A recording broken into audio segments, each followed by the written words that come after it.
Good morning friends. Math with Raghu sir में आपका स्वागत है। देखो आज मैंने कुछ सीजीएल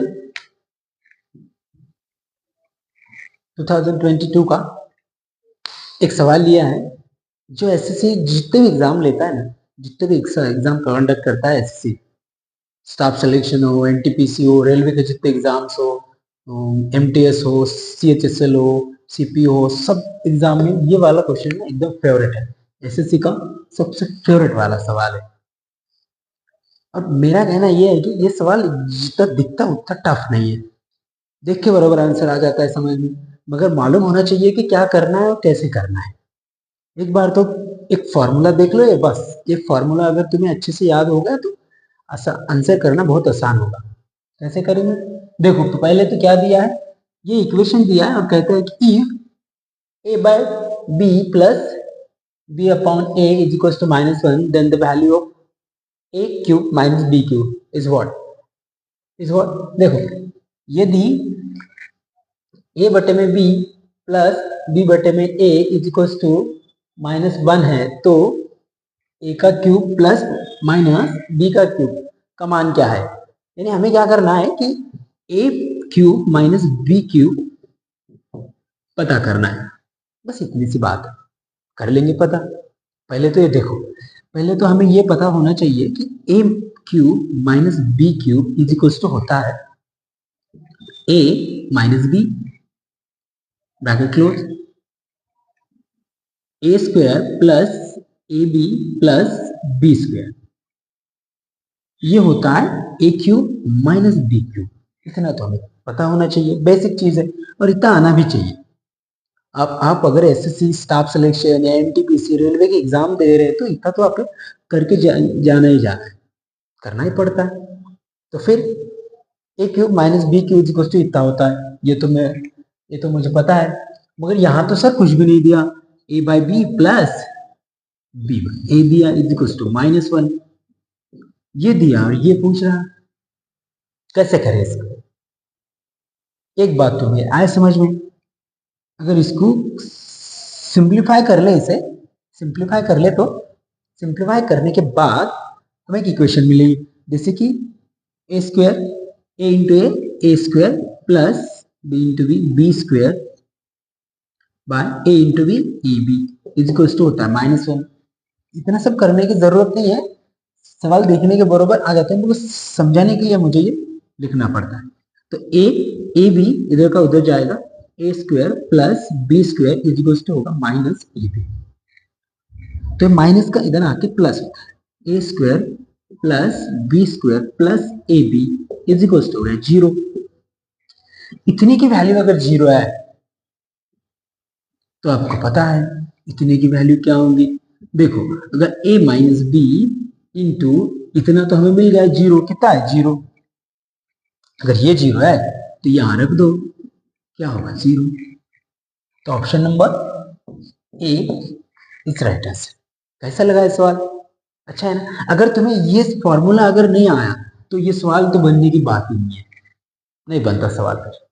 तो इसके लिए हमें क्या करना होगा कि कुछ फॉर्मूला याद करने होते हैं, जैसे कि ये और दूसरा, और इसका अपोजिट भी होता है, बाकी कुछ नहीं है। अगर a cube plus b cube अगर रहा तो सिर्फ इतना चेंज होता है कि यहाँ प्लस होगा और अंदर ए स्क्वायर यहाँ माइनस होगा, बस एक ही चेंज करना है, बाकी सब तो सेम ही रहता है।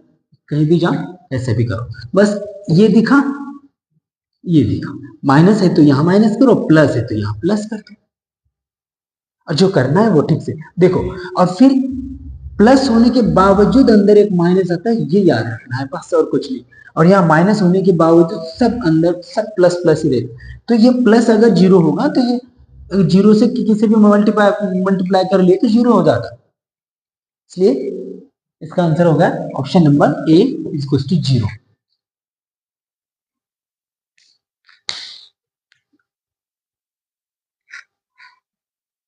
दूसरा सवाल देखो, इसमें क्या किया है,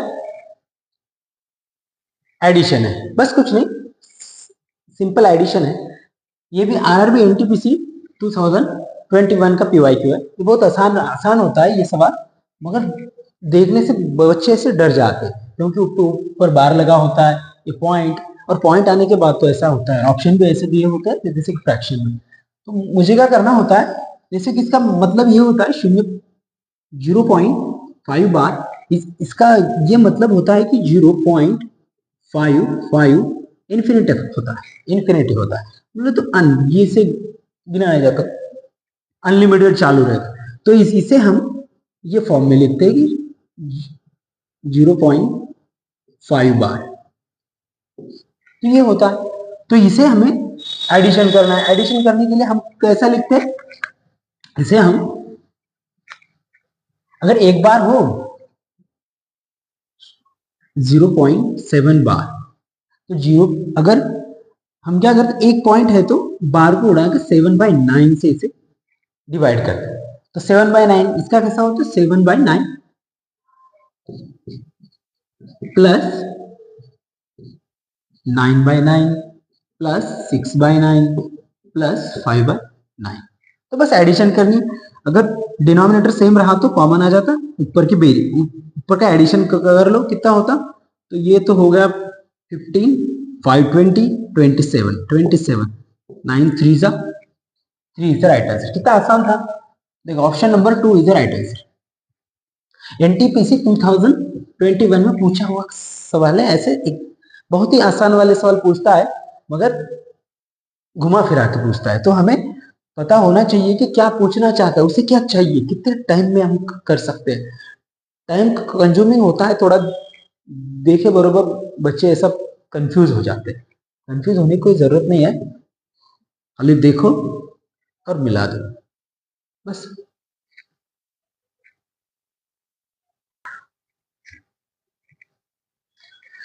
ये भी सीसीएल 2022 का एक सवाल है,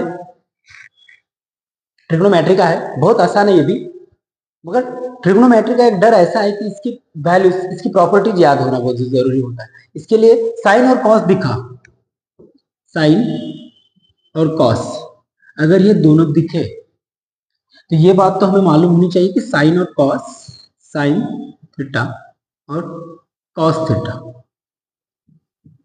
45 पे सेम होते, 45 पे इक्वल होते, इतना तो हमें पता होना चाहिए। और दूसरी बात, साइन कॉस भी का कि ये वैल्यू भी मालूम होना चाहिए, तो sine square theta plus cos square theta is equals to 1। Basic property है, ये हमें मालूम होना चाहिए। अगर साइन और कॉस अगर दिखता है तो ये साइन और ये कॉस मालूम होना जरूरी होता है। तो फिर हम क्या करेंगे, देखेंगे सवाल को पहले, तो ई 2 sine theta plus 2 sine square theta is equals to 2, then the value of 2 cos power 4 theta plus 2 cos square theta is equals to what. देखो यदि 2 sine theta plus 2 sine square theta बराबर 2 है, तो 2 cos cos का चौथा घात theta plus 2 cos square theta का मान क्या होगा, ये पूछ रहा है। तो ये दिया और ये पूछ रहा है, निकाल सकते हैं हम।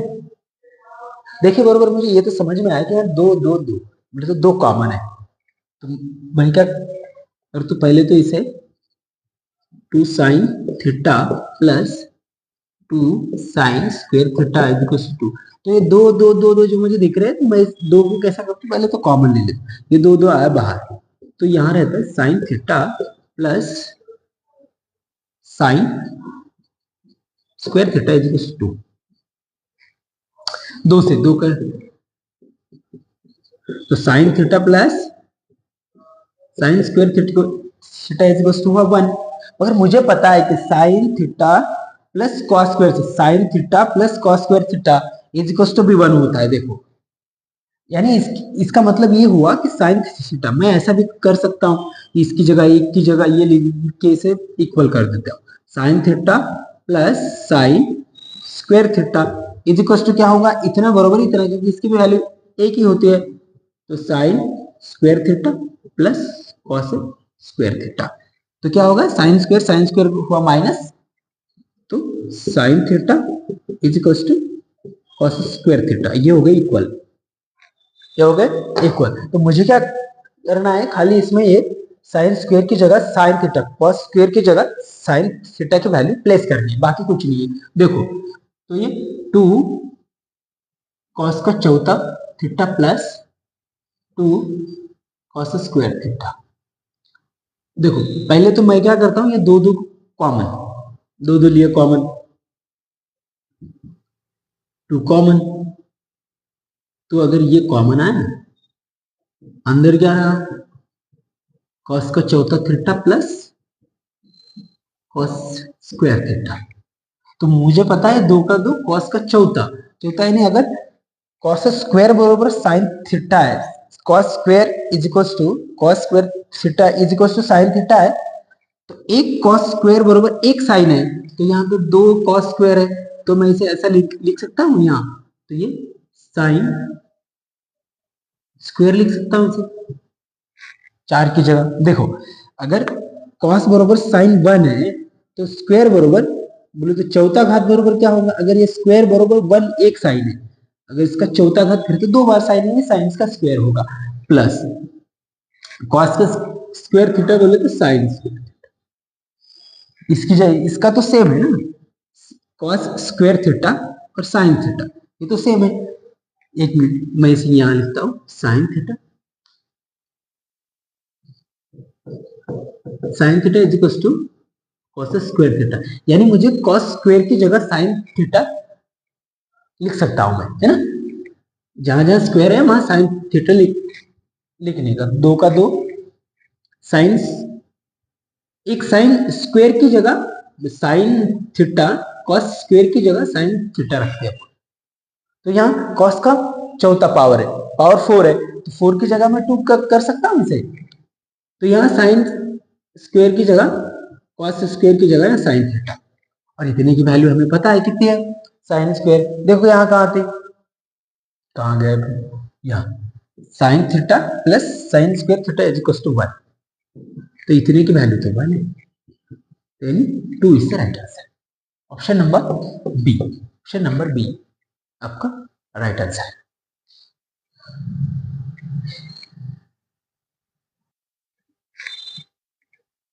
ये भी एनटीपी आरआरबी एनटीपीसी 2021 का एक अच्छा सा सवाल है जो बार बार रिपीट होता है। देखो क्या है इसका, बहुत आसान होता है ये, under root 3 n under root 3 power n is equals to 729, 729 यानी हमें पता है कि 27 का स्क्वायर होता है, 27 का स्क्वायर है।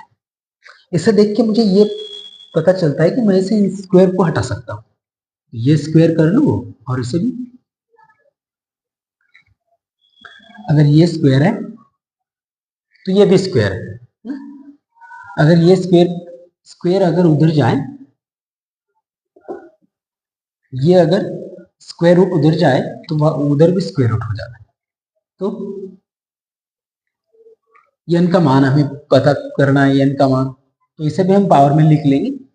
चलो तो ये अंडर रूट, रूट रूट हो गया कैंसिल, ये इसे ले लिया, इसका भी ले लिया अगर रूट, तो ये कितना होता 3n इज इक्वल्स टू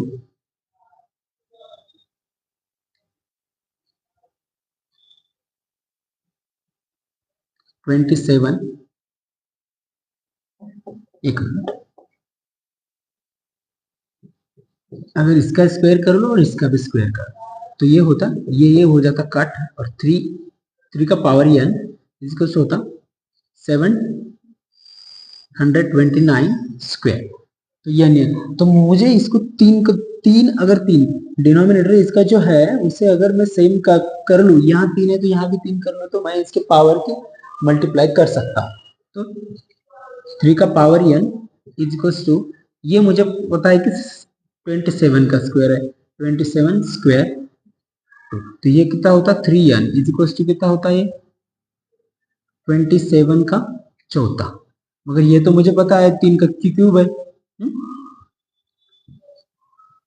3 का पावर n इजिकल्स टू होता है 3 का क्यूब और ये चौथा, तो 3n 3 का पावर यानी इक्वल्स टू होता है 3 का 12 यानी n is equals to 12 is the right answer. n बरोबर कितने 12। इतना करने की जरूरत नहीं है, अगर तुम यहाँ का यहाँ भी कर लेते, ये तुम्हें अगर पता होता कि 3n और ये 27 का स्क्वायर है तो ये क्यूब है तो ये 6, तो ये होता 3 का छठा का स्क्वायर यानी 3 का nवा इज इक्वल्स टू होता 3 का 12 यानी n इज इक्वल्स टू होता 12। ओके, यही हो जाता खत्म, मगर इस समझाने के लिए मैंने इतना कुछ लिखा है। n इज इक्वल्स टू आ गया 12, तो अपना आंसर हो गया पहले इसका राइट आंसर। ओके, लिखना है तो लिख लो जल्दी से।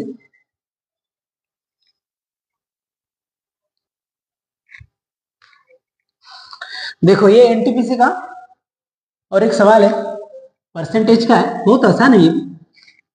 पहले तो इसे मैं लिख लेता हूं 250 इंटू 20%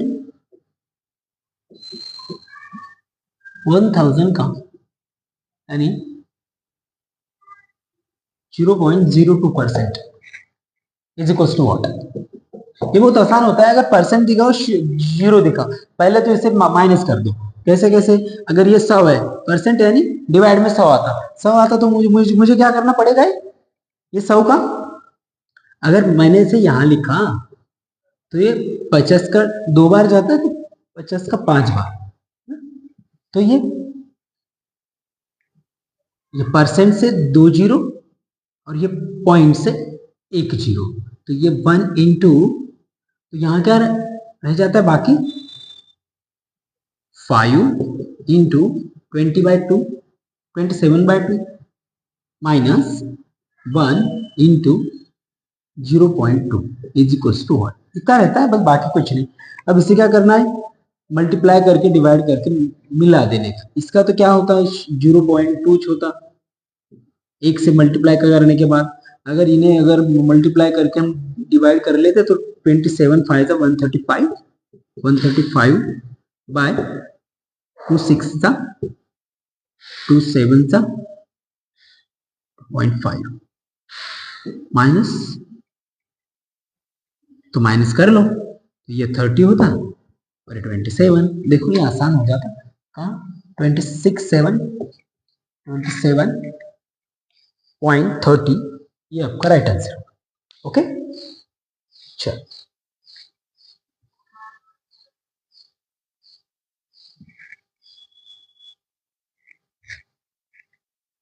ये भी सवाल देखो एनटीपीसी का है,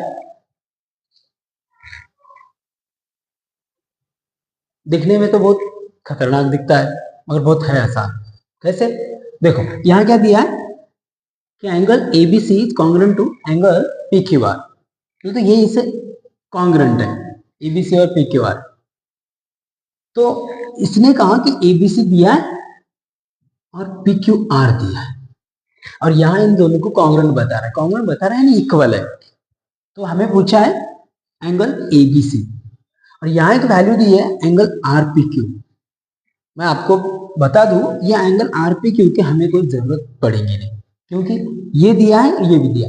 अगर ये इसे कॉन्ग्रुएंट है, इक्वल है, तो ये दोनों की वैल्यू सेम होती है। Angle ABC is congruent to angle PQR। अगर ये कॉन्ग्रुएंट है इन दोनों की वैल्यू भी सेम होगी। कैसे, देखो अगर ये कितना है इक्वल कर देंगे हम इसे, angle ABC is equal to angle PQR। ये कितना है, ये x प्लस 60 और ये है 85 माइनस 4x। x एक साइड में ले लो, वैल्यू एक साइड में 60 को उधर भेज तो 4x को इधर, x ये माइनस का 4x इधर आके 5x 4x प्लस होगा और ये 85 और ये माइनस 60, तो ये होगा 5x और ये होगा 25। तो x is equal to 5 5 x is equal to 5। तो हमें निकालना है ABC, एंगल ABC। ABC पूछा है तो angle ABC is equal to what, कितना है x प्लस 60 और ये x हमें पता है 5 और ये 60, तो कितना हुआ 65। और एक बात बताऊं मैं आपको, इतना करने की जरूरत ही नहीं थी। कि ऑप्शन देखो तुम पहले, तुम यहाँ दिया 15 डिग्री, यहाँ दिया 5 डिग्री, यहाँ 45 डिग्री और ये 65 डिग्री। हमें पूछा है एंगल एबीसी का मान क्या होगा डिग्री में। एंगल एबीसी यहाँ दिया x प्लस 60 प्लस समथिंग है, यानी 60 से बढ़कर कुछ तो होगी वैल्यू, 60 से ज्यादा होंगी कुछ तो। ऑप्शन में ऐसी एक भी वैल्यू नहीं है जो 60 से ज्यादा है, तो मुझे एक वैल्यू दी थी जो 65, यही मेरा आंसर था। मगर आंसर हमें बनाने भी आना चाहिए, तो ये 65